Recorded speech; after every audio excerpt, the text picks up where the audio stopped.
I also strongly believe that the Gaza Strip, which has been a symbol of death and destruction for so many decades, and the U.S. will take over the Gaza Strip, and we will do a job with it too.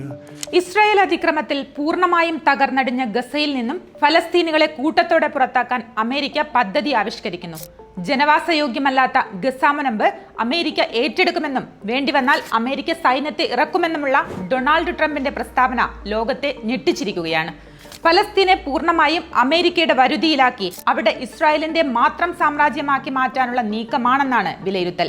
ഗസയെ പുനർനിർമ്മിച്ച് മനോഹരമായ പ്രദേശമാക്കുമെന്നും ഗസയിലെ ജനങ്ങളെ Egypt, Jordan തുടങ്ങിയ Arab രാഷ്ട്രങ്ങൾ ഏറ്റെടുക്കണമെന്നുമുള്ള ട്രംപിന്റെ പ്രസ്താവന ഫലസ്തീനികളെ പൂർണ്ണമായും പുറത്താക്കാനുള്ള രാഷ്ട്രീയ തന്ത്രത്തിന്റെ ഭാഗമാണ്. വൈറ്റ് ഹൌസിൽ ഇസ്രായേൽ പ്രധാനമന്ത്രി ബെഞ്ചമിൻ നെതന്യാഹുവുമായുള്ള കൂടിക്കാഴ്ചയ്ക്ക് ശേഷം നടത്തിയ സംയുക്ത വാർത്താ സമ്മേളനത്തിലാണ് ട്രംപ് ഇക്കാര്യം വ്യക്തമാക്കിയത്.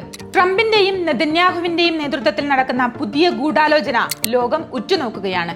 സ്വതന്ത്ര രാഷ്ട്രമെന്ന ഫലസ്തീനികളുടെ നൂറ്റാണ്ടുകളായുള്ള ആവശ്യത്തെ പൂർണ്ണമായും തള്ളുന്ന നിലപാടാണ് ട്രംപിന്റെ നേതൃത്വത്തിലുള്ള അമേരിക്കൻ ഭരണകൂടം സ്വീകരിക്കുന്നതെന്ന് ഇതിലൂടെ വ്യക്തമായിരിക്കുകയാണ്.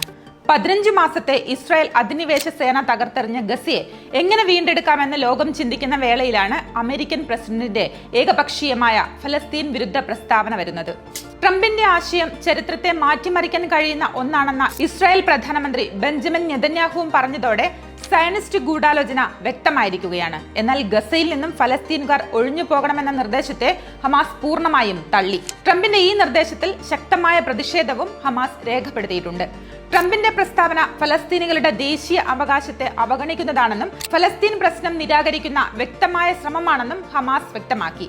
ഗസയിൽ നിന്ന് ഫലസ്തീനികളെ കുടിയിറക്കാനുള്ള ഏതൊരു ശ്രമത്തെയും എതിർക്കുമെന്ന് സൗദി അറേബ്യയും വ്യക്തമാക്കിയിട്ടുണ്ട്. ഫലസ്തീൻ രാഷ്ട്രം സ്ഥാപിക്കാതെ ഇസ്രായേലുമായുള്ള ബന്ധം സാധാരണ നിലയിലാക്കാൻ കഴിയില്ലെന്നും സൗദി ചൂണ്ടിക്കാട്ടി. മിഡിൽ ഈസ്റ്റിൽ അസ്വസ്ഥത ഉണ്ടാക്കാനുള്ള ശ്രമത്തെ അറബ് രാഷ്ട്രങ്ങൾ ശ്രദ്ധാപൂർവം വീക്ഷിക്കുകയാണ്.